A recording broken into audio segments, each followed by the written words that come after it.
प्यारे दोस्तों, स्वागत है आपका एक्टिंग की पाठशाला में। प्रस्तुत करता है एक्टर्स क्लब हैदराबाद। मैं नितिन, आपका अपना एक्टिंग टीचर, एक्टर और डायरेक्टर। मैं हैदराबाद के एक रेप्यूटेड फिल्म कॉलेज में एक्टिंग पढ़ाता हूं।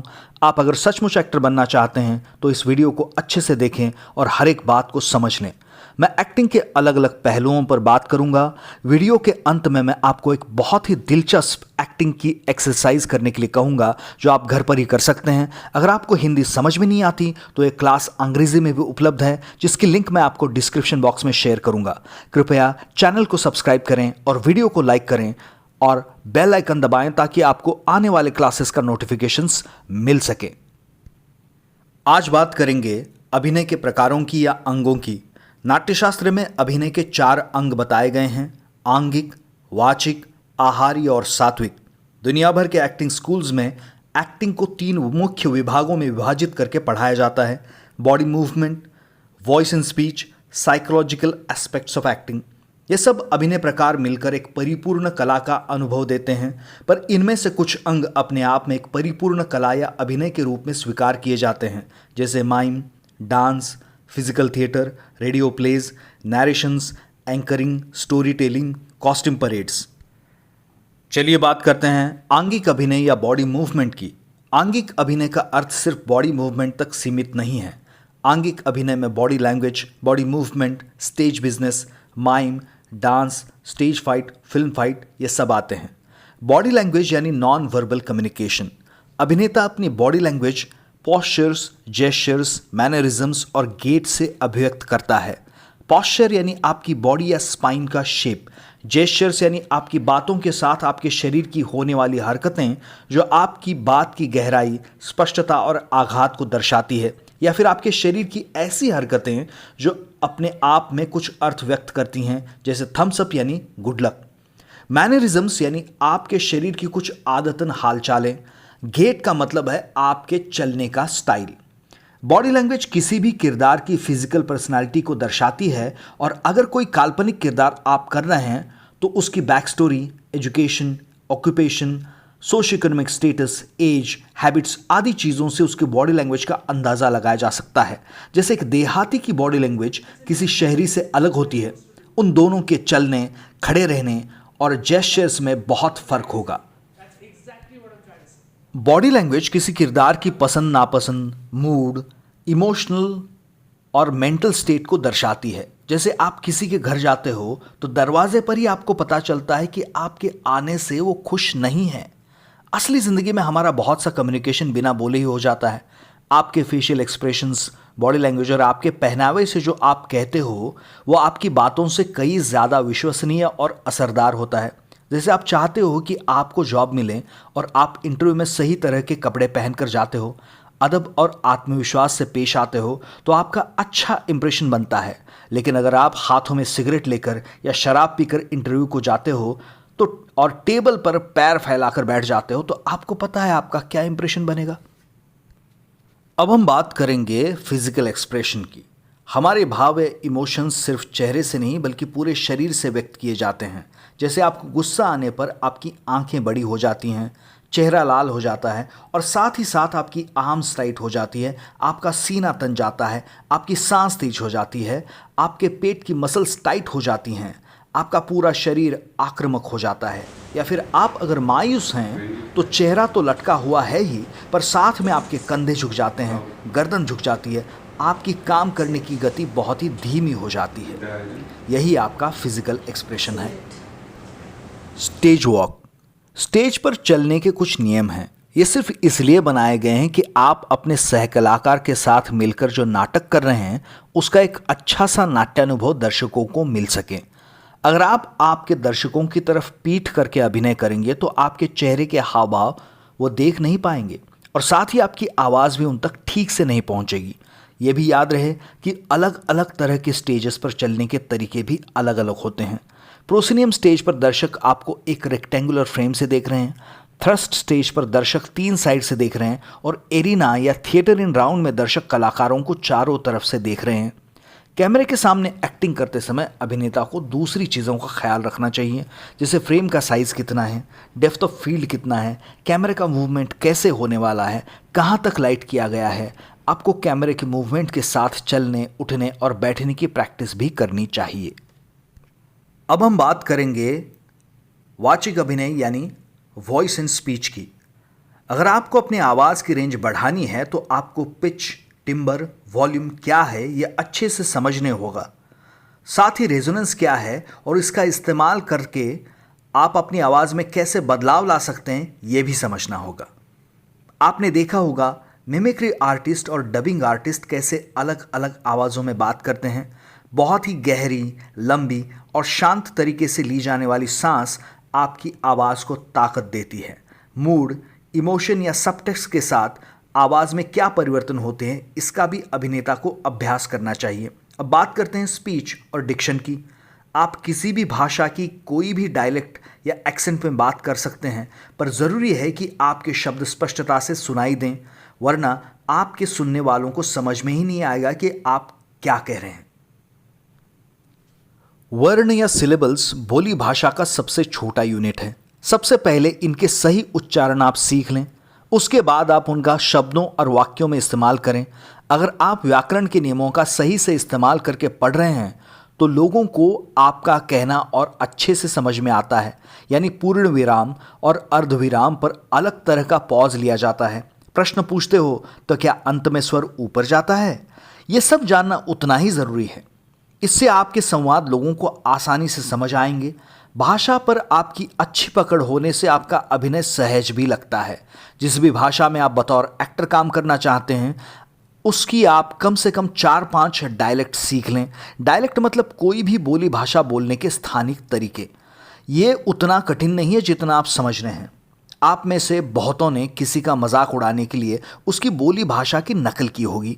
बचपन में जब हम अपनी मातृभाषा सीखते हैं तो बड़ों ने कहे शब्द और वाक्यों को अपनी बोली भाषा का हिस्सा बना लेते हैं।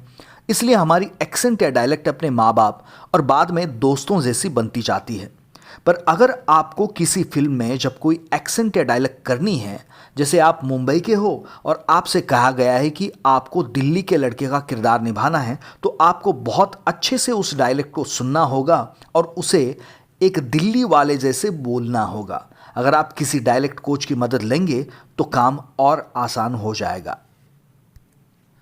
आवाज़ और भाषा को सुधारने के लिए किस तरह का रियाज करना चाहिए मैंने अपनी पिछली वीडियो में बताया है। मैं एक वीडियो में उसे कैसे करना है उसका सही तरीका भी दिखा दूंगा। शुरू में आप किसी थिएटर या एक्टिंग टीचर की निगरानी में ये सब करें ताकि आपको कोई इंजुरी ना हो। अब हम बात करते हैं आहार्य अभिनय की। नाट्यशास्त्र में लिखे आहार्य अभिनय में किरदार का पहनावा और रंगमंच की सीनरी दोनों शामिल हैं।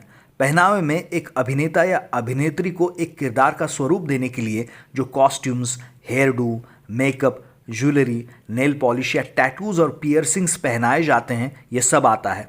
और सीनरी, जिसे रंगमंच पर सेट डिज़ाइन और फिल्मों में आर्ट डिज़ाइन कहा जाता है, सीनरी उस कहानी के भौतिक विश्व का दर्शन है। जैसे बाहुबली फिल्म में किरदारों का पहनावा, उनके हथियार और माहिष्मती के शानदार महल, मूर्तियाँ, झरने, ये आहार्य अभिनय कहलाएंगे।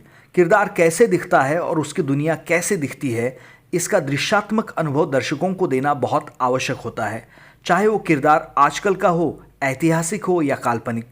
इसलिए नाट्यशास्त्र में इसे एक अभिनय प्रकार के रूप में स्वीकार किया गया है। अगर आप किरदार दिख नहीं रहे हो तो दर्शक आपको किरदार मानेंगे भी नहीं और उस कथा का आनंद नहीं ले पाएंगे। इसलिए किरदारों की गेटअप बहुत सोच समझकर बनाए जाते हैं। आपको हिंदी फिल्मों के कई फेमस गेटअप याद होंगे। रणवीर सिंह का अलाउद्दीन खिलजी, शक्ति कपूर का नंदू, अमिताभ बच्चन का शहंशाह या पा, अमरीश पुरी का मोगैम्बो, अमजद खान का गब्बर सिंह, कुलभूषण खरबंदा का शाकाल और ऐसे कई। इन किरदारों के ऐसे लुक्स या गेटअप तैयार करने के लिए बहुत सी टीम्स साथ में काम करती हैं। Costume designers, fashion designers, makeup artist, hair dressers और आजकल प्रोस्थेटिक्स भी। अब एक एक्टर की जिम्मेदारी होती है उस नए लुक को कैरी करना, उसे स्वाभाविक बनाना और उसके हिसाब से अपनी बॉडी लैंग्वेज को ढालना। इस नए गेटअप में आपका चलना, उठना, बैठना, हाथों का इस्तेमाल करना, इन सब के तरीकों में थोड़ा सा बदलाव आ सकता है। बहुत से अभिनेता को किरदार की कोई कड़ी उनके गेटअप में मिल जाती है।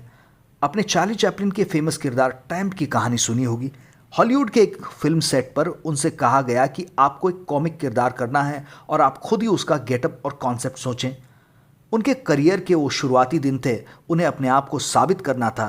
वो वार्डरोब रूम में चले गए और कुछ सोचकर उन्होंने वहां पड़े कपड़ों को पहनकर ट्रैम्प के किरदार को जन्म दिया। अपने आप को वो मिरर में देखने लगे और धीरे धीरे उस किरदार का चलना, खड़े रहने का अंदाज और सब उनको सूझता गया और दुनिया को एक बहुत ही दिलचस्प किरदार मिला। चलिए अब बात करते हैं सात्विक अभिनय की। सात्विक अभिनय का मतलब है अभिनय के वास्तविक भावों को दर्शाना, किरदार की भावनिक और मानसिक स्थिति को दर्शाना। इसे किरदार को जीना या वास्तविक रूप में निभाना भी कहा जाता है। किसी की मानसिकता और सोच दिखाई नहीं देती। किरदार का पहनावा, बोलने का आवेश, देह बोली या बॉडी लैंग्वेज, इनसे उसकी मानसिकता और सोच के बारे में अनुमान लगाया जाता है या पता चलता है। यानी सात्विक अभिनय बिना आंगिक, वाचिक और आहार्य अभिनय के दर्शाया नहीं जा सकता। पर यह भी सच है कि बिना सात्विक अभिनय के किरदार का अभिनय परिपूर्ण नहीं माना जाता। अभिनय तो इन चारों अंगों के मिलाप से बनता है। सात्विक अभिनय दर्शकों को रसानुभूति देता है। बिना सात्विक अभिनय के आंगिक, वाचिक और आहार्य अभिनय अजीब लगेगा। कोई बात सुनकर या गीत सुनकर हम रोमांचित हो जाते हैं, कोई शर्म से लाल हो जाता है, तो किसी का चेहरा डर से सफ़ेद हो जाता है, या डर से पसीना आता है, या किसी की आंखों में आंसू आ जाते हैं। इन भावनाओं को दर्शाने के लिए सबसे ज़रूरी है कंसंट्रेशन और रिलैक्सेशन। स्टैनिस्लावस्की की सिस्टम या स्ट्रासबर्ग की मेथड एक्टिंग में भी अच्छे अभिनय के लिए कंसंट्रेशन और रिलैक्सेशन का महत्व बताया गया है।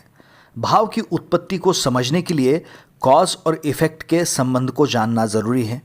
स्टैनिस्लावस्की और मेथड एक्टिंग में बताया गया है कि भाव की उत्पत्ति किरदार के इर्द गिर्द की परिस्थितियों और घटनाओं पर निर्भर करती है।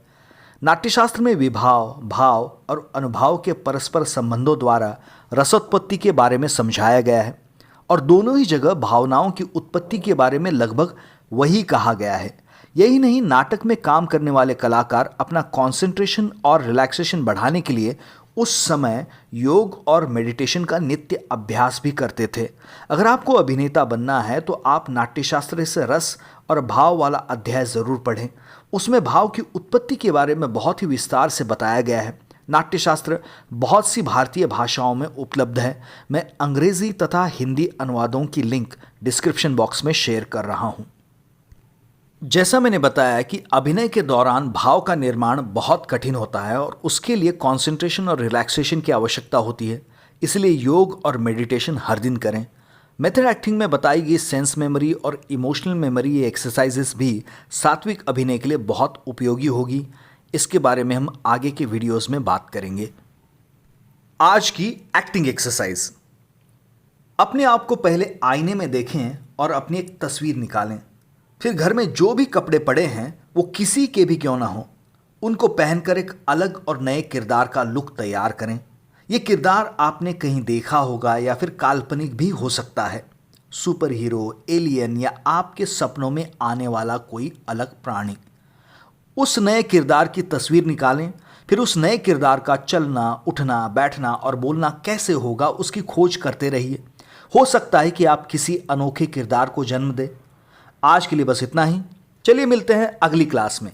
नाट्यशास्त्र और मेरे दूसरे वीडियोस की लिंक डिस्क्रिप्शन बॉक्स में शेयर कर रहा हूं। कृपया चैनल को सब्सक्राइब करें, वीडियो को लाइक करें और बेल आइकन दबाएं ताकि आपको आने वाले वीडियोस का नोटिफिकेशन मिलता रहे।